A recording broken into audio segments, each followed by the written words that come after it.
আসসালামু আলাইকুম রহমতুল্লাহি ওবরকাতুহু। সম্মানিত দর্শক, ইরান যুদ্ধ নিয়ে অদ্ভুত সব ঘটনা ঘটে চলছে।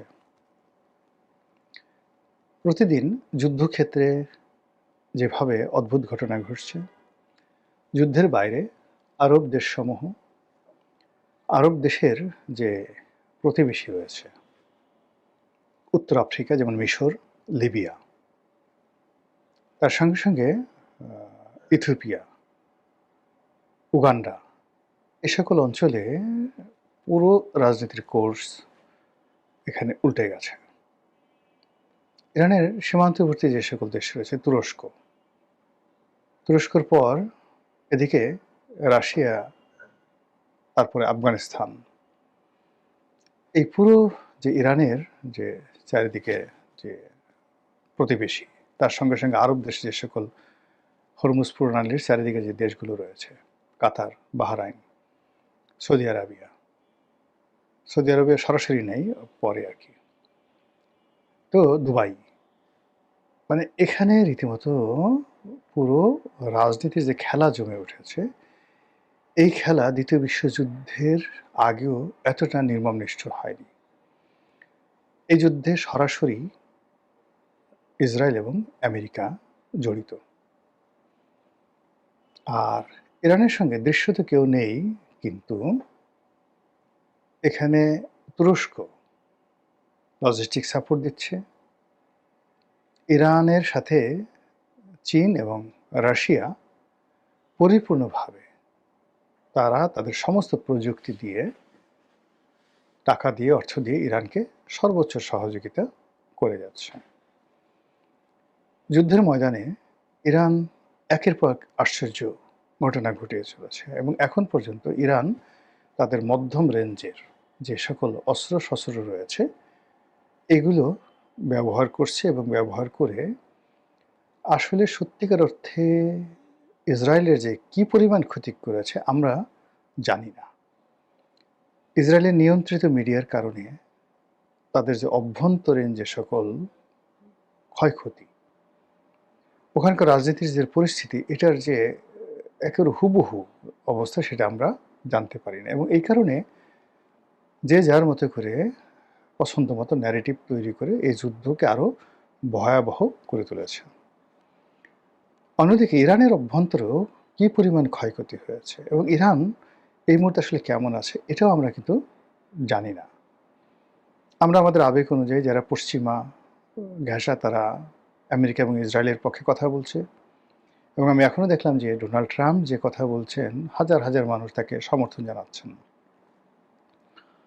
আবার ইরানের পক্ষে হাজার হাজার মানুষ, লক্ষ লক্ষ মানুষ তারা সমর্থন জানাচ্ছে।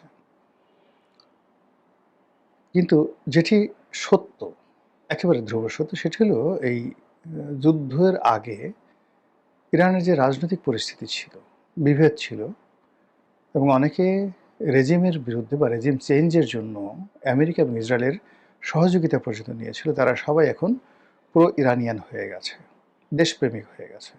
কোনো রাজনৈতিক বিভেদ নাই, যুদ্ধের এই ময়দানে পুরো জাতিকে ঐক্য করে ফেলছে। অন্যদিকে ইসরায়েলে রাজনৈতিক বিরোধ এখন তুঙ্গে এবং সামনে যে নির্বাচন, সেই নির্বাচনে নেতানিয়াহুর যে পতন, এটা অনিবার্য হয়ে পড়েছে। অন্যদিকে লক্ষ লক্ষ মানুষ ডোনাল্ড ট্রাম্পের বিরুদ্ধে রাস্তায় নেমে এসেছে আমেরিকাতে। তাদের বক্তব্য হলো, আমরা কোনো সম্রাট চাই না, তৃতীয় সম্রাট চাই না। তৃতীয় সম্রাট মানে তৃতীয় বিশ্বযুদ্ধ যে শুরু করেছে, এরকম তৃতীয় কোনো সম্রাট আমরা চাই না। আমেরিকা উত্তাল এবং আমেরিকার সেই উত্তালের কারণে ডোনাল্ড ট্রাম্প এবং তার যারা সহযোগী, তাদের মধ্যে অন্তর্দ্বন্দ্ব শুরু হয়েছে। প্রথম ৪-৫ জন পররাষ্ট্রমন্ত্রী, তাদের প্রতিরক্ষামন্ত্রী এবং ভাইস প্রেসিডেন্ট এবং ডোনাল্ড ট্রাম্প, এদের মধ্যে এখন আর সেই আগের মতো ঐক্য নাই। ডোনাল্ড ট্রাম্পের বেশ গুরুত্বপূর্ণ বেশ কয়েকজন কর্মকর্তা এই যুদ্ধের যে বিভীষিকা, সেই বিভীষিকাটাকে মেনে না নিয়ে এই যুদ্ধকে অন্যায্য বলে পদত্যাগ করেছেন। তাদের দীর্ঘদিনের পরীক্ষিত বন্ধু ইংল্যান্ড, অস্ট্রেলিয়া, কানাডা সরাসরি জানিয়ে দিয়েছেন তারা এই যুদ্ধে অংশগ্রহণ করবে না। আর অন্যদিকে ইরানের যে কর্তৃত্ব ভূমির উপর, তারপর সমুদ্রের উপরে, তাদের যে হরমুজ স্ট্রাইট, যেটাকে হরমুজ প্রণালী বলা হয়, সেখানে ক্রমশ বেড়েই চলেছে।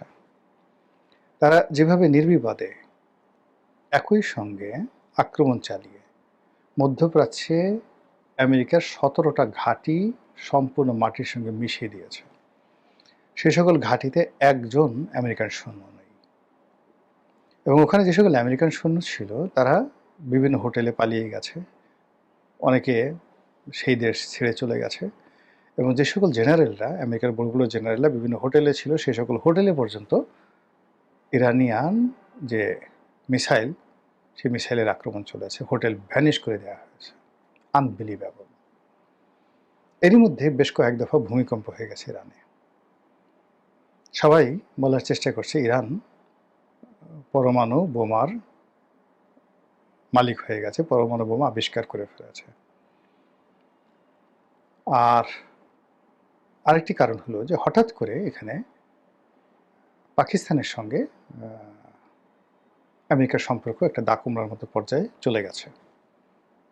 ধারণা করা হয় যে সবাই, মানে আমেরিকান যারা কর্তৃপক্ষ, তারা পাকিস্তানকে বিশ্বাস করছে না। তারা বলছে যে আমরা পাকিস্তান আক্রমণ করে পাকিস্তান থেকে ওদের যে পরমাণু যে বোমা আছে, প্লাস ওদের যে পরমাণু বোমা তৈরি করা যে ইউরেনিয়াম আছে, টোটাল জিনিসটা তারা নিয়ে নেবে।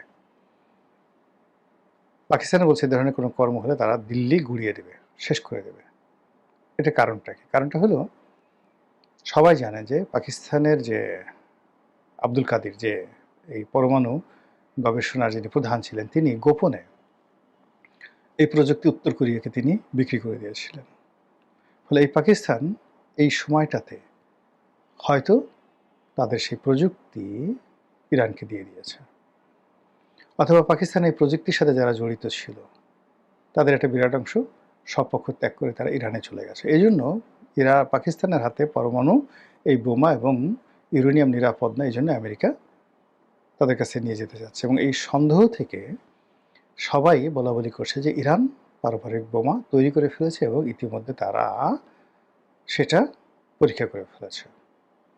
ঘটনা যদি তাই হয় তাহলে মানে ইসরায়েলের বাহাদুরি শেষ, আমেরিকার বাহাদুরি শেষ, এবং ইরানের কর্তৃত্ব বাড়তেই থাকবে। এই গেল এক।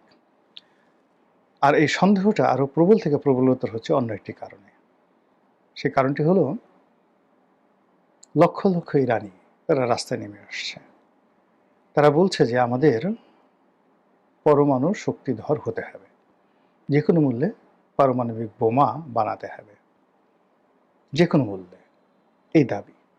ফলে যে আন্তর্জাতিক পরমাণু শক্তি কমিশন রয়েছে, তো তাদের সঙ্গে ইরানের যে চুক্তি আছে, সেই চুক্তি থেকে ইরান যেন বের হয়ে আসে, এই জন্য তাদের জনগণ ইরানকে চাপ দিচ্ছে।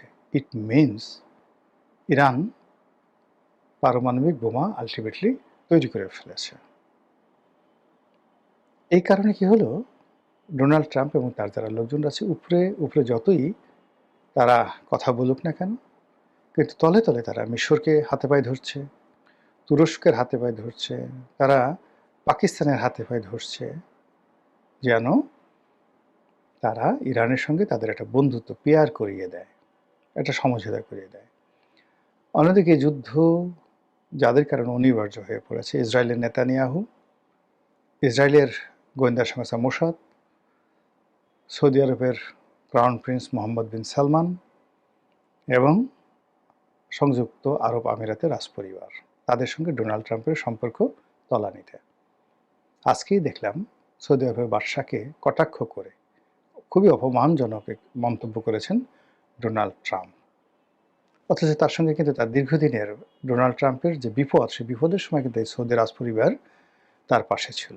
এবং পুরো সময়টা জো বাইডেনের সঙ্গে সৌদি আরব কোনো সংযোগ স্থাপন করেনি, বরং জো বাইডেন যে কয়বারই সৌদি আরব আসার চেষ্টা করেছেন, তারা একেবারে সদল বলে সৌদি আরবের সেই এয়ারপোর্টে সেই অপমানিত হয়েছেন। তো যেই ডোনাল্ড ট্রাম্পের জন্য বাদশাহ সালমান এবং তার পুত্র মোহাম্মদ বিন সালমান